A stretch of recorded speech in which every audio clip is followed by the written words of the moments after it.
여러분 안녕하십니까? 3월 26일 토요일 아침 전주 MBC 뉴스투데이입니다.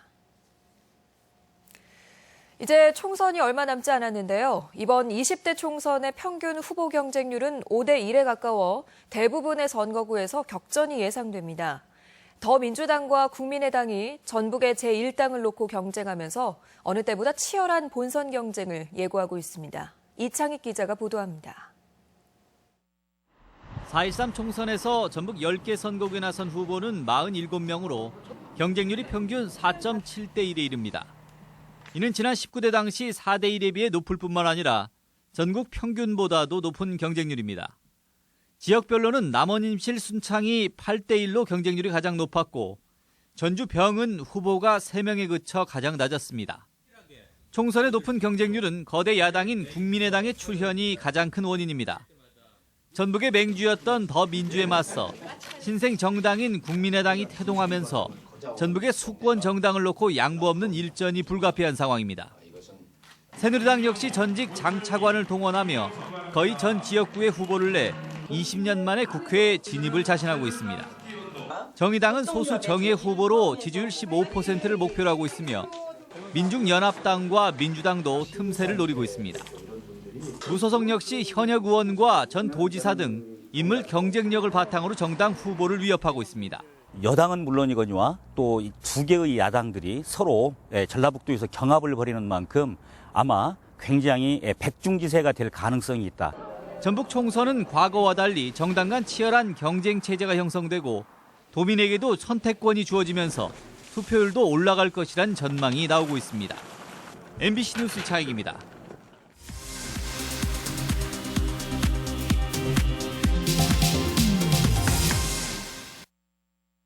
총선 현장을 점검하는 시간, 오늘은 익산을 선거구입니다.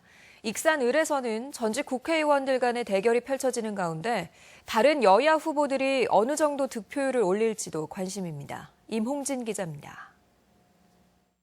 새누리당의 박종길 후보는 체육계의 마당발과 문화체육관광부 차관 출신임을 내세워 지역의 인재 양성과 일자리 창출에 역점을 두겠다고 포부를 밝혔습니다.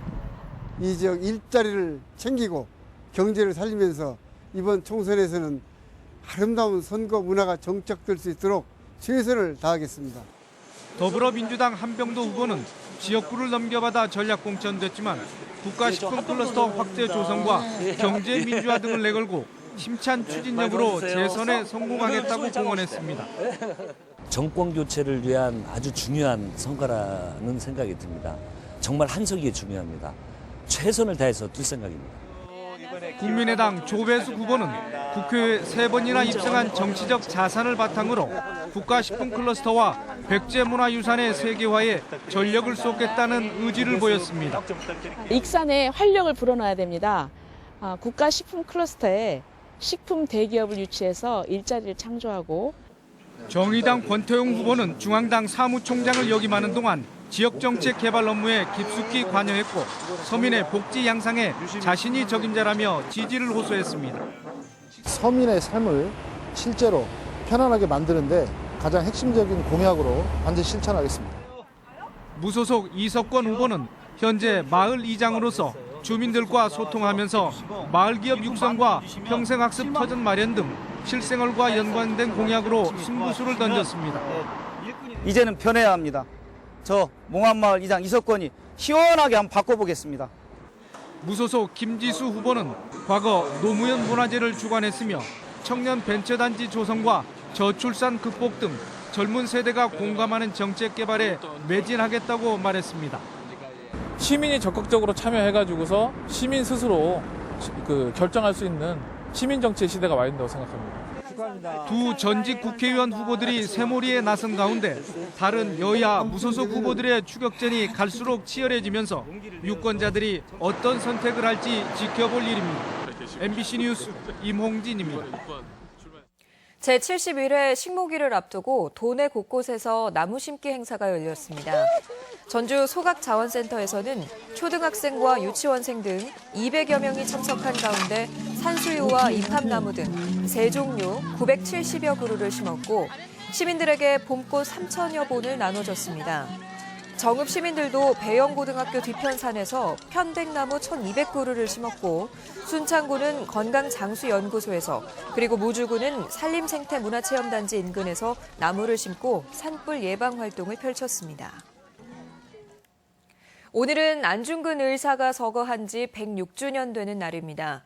군산 근대역사박물관은 안중근 의사의 업적을 알리고 당시 역사를 재조명하는 기획전을 마련했습니다.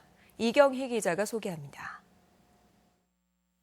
1909년 하얼빈역에서 조선 침략의 원흉인 이토 히로부미를 저격한 안중근 의사. 동양의 평화를 어지럽힌 자를 제거한 일은 마땅했다며 결코 뜻을 굽히지 않았던 안 의사는 결국 1910년 3월 26일 32살의 나이에 생을 마감합니다. 유해를 아직도 찾지 못했고 유물도 많지 않지만 안 의사가 남긴 기록과 역시 독립운동에 투신한 형제 동료들의 이야기를 모아 특별전이 마련됐습니다. 자라나는 청소년들이 바른 역사관을 갖는 데 도움이 되고자 근대기 민족의 영웅인 안중근 기획전을 준비하게 되었습니다. 일제강점기 동안 쌀 수탈의 거점이었던 군산. 일본 치하에서 어느 지역보다 저항운동이 활발했는데 호남에선 최초로 3.5 만세운동이 일어났고 독립훈장을 받은 사람도 전북에서 두 번째로 많습니다. 근데 역사박물관 한켠에는 군산에서 활동한 독립운동가들의 유물과 이야기도 함께 전시되고 있습니다.